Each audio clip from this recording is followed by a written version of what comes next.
Eu sou um cara institucionalmente conservador. A ideia de que você fala, não, isso não está funcionando bem, eu vou pro choque, e fala, cara, você só sabe como você vai dar o primeiro tiro, você não sabe mais nada depois disso.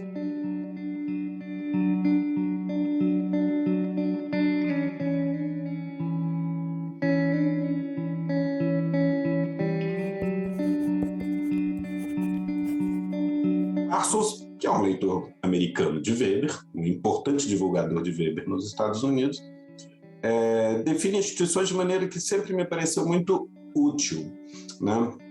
Instituições como estruturas normativas, né? Que cristalizam valores em rotinas. A gente acha que o país deve ser democrático, que todos devem ser iguais perante a lei, deve ter liberdade de expressão, portanto, a gente gostaria que o governante fosse alguém que a população escolhesse. Então, a gente faz eleição, a gente cria uma instituição, eleição, que acontece de 4 em 4 anos, pelo qual a gente tenta mais ou menos dar expressão ao valor que é a subordinação do governo à vontade da população, ou de parte dela. A instituição é bem sucedida na medida que ela cola, que ela cimenta, né, valores em rotinas, e a gente naturaliza a rotina a um ponto que nem lembra mais do valor, né? E aí a gente até esquece que a instituição existe, porque simplesmente é um jeito normal do mundo funcionar. Aí você fala que o mundo está institucionalizado. A gente chama de política um conjunto de rotinas e procedimentos institucionais, formais, né, pelo qual as pessoas evitam a violência, evitam que seu choque natural de valores seja resolvido na guerra. A presença de valores distintos, do pluralismo de valores é inevitável, ainda mais numa sociedade moderna, complexa, bilhões de pessoas, né? Então, se torna particularmente importante que os procedimentos estejam impessoalmente fixados, de maneira a poder operar com o conflito de valores nessa escala. Quer dizer, então, na medida em que você vai implementando rotinas, vai criando as burocracias que vão zelar pelas rotinas, etc., diminui o risco dos conflitos degenerarem em violência. Nenhum quadro institucional é invulnerável ao choque, à contestação, porque nenhuma realiza plenamente o conjunto de valores que projeta para si. Essa realização dos valores é sempre mais ou menos. Está funcionando bem se você consegue olhar para um quadro político, institucional, em que você tem capacidade crescente de controle, capacidade crescente do Estado, capacidade crescente de controle sobre o funcionamento do Estado e de expressão de vontades organizadas, e você vai realimentando continuamente esse marco institucional de maneira suave. Aí você tem um sistema mais ou menos permeável, mais ou menos funcionando. O jogo do Brasil de 85 até a subida do Bolsonaro é um sistema político hegemonizado por atores que operam conservadoramente no plano institucional, né? A gente tem as instituições que dão adesão à Constituição e ponto, né? A ida do Bolsonaro ao poder traz ao poder um ator que sempre foi contra. O Bolsonaro é, acima de tudo, uma espécie de predador institucional, né? Ele não é o cara, não é o construtor de instituições. Ele é o cara da afirmação unilateral da lei do mais forte. Tudo que aconteceu na pandemia tem um pouco a ver com isso, a rejeição de qualquer protocolo de validação formal, de rotina, de observância de rotinas, etc., e aceitar parâmetros institucionais, legais, formais, de balizamento da ação e da vontade do governo. Moderação política, na aceitação respeitosa da regra vigente e a tentativa institucional de mudar as instituições, essa moderação política vale ouro.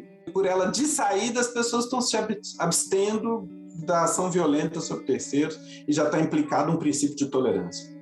E depois é o seguinte, isso sim produz resultado, ou pelo menos resultados menos ruins do que a sua ausência. É uma pré-condição para você tentar construir uma ação política e ir melhorando a vida. O caso do Brasil, de 90 a 2010, ilustra isso com muita clareza. A melhoria na saúde é claríssima, salta aos olhos. A melhoria na educação é menos óbvia, mas é muito importante. e os indicadores sociais melhoram, embora seja um período de relativa decadência econômica do país, com a desindustrialização, etc. Nesse momento, a gente tem esse alinhamento curioso. Você tem uma coalizão de um lado, que eu tenho chamado de Partido da Constituição, que é liderado por um líder da esquerda, que é o Lula, e a direita é liderada, por enquanto, vamos ver quanto tempo dura, por um extremista, que sempre foi o Bolsonaro, que é institucionalmente iconoclasta. A ironia é essa, quer dizer, a direita, que em princípio a gente gosta de crer que são conservadores, eventualmente em nome de uma agenda que a gente pode dizer regressiva nos costumes, ou autoritária politicamente, ela, no entanto, é iconoclasta quanto à ordem institucional vigente. Ela quer botar fogo no Supremo. E a esquerda reformista, a esquerda basicamente puxada por um cara de perfil pragmático como Lula, está querendo eventualmente fazer políticas públicas que soam, que têm um sabor mais igualitário, mas cujo programa institucional é basicamente conservador, é fazê-lo dentro dos marcos da Constituição de 88. Minha expectativa é meio preocupada. Se eu olho para o mundo como um todo, eu acho que há razões de preocupação num processo de clara deterioração democrática. A permanência do estado das artes tecnológico na comunicação já fez uma destruição considerável em 20 anos de internet, 15 anos de redes sociais. É difícil imaginar o que sobra da democracia quando tiver 50 anos de redes sociais, se a gente não fizer algo drástico na regulação.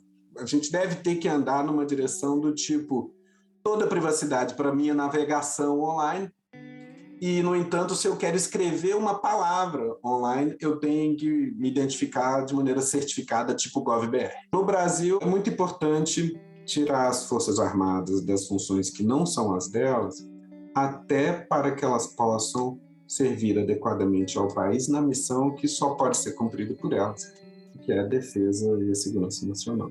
É preciso agir com energia contra qualquer movimento que seja anticonstitucional, no sentido de ser golpista, sedicioso, conspiratório, e a oposição tem que se ater aos limites da contestação dentro dos marcos constitucionais não violentos, o que envolve o reconhecimento respeitoso da autoridade do governante eleito. Mas o ambiente não é bem esse, né?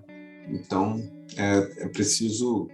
Não é trivial o desafio de um governo qualquer que tenha a responsabilidade de navegar nesse tipo de água, assim.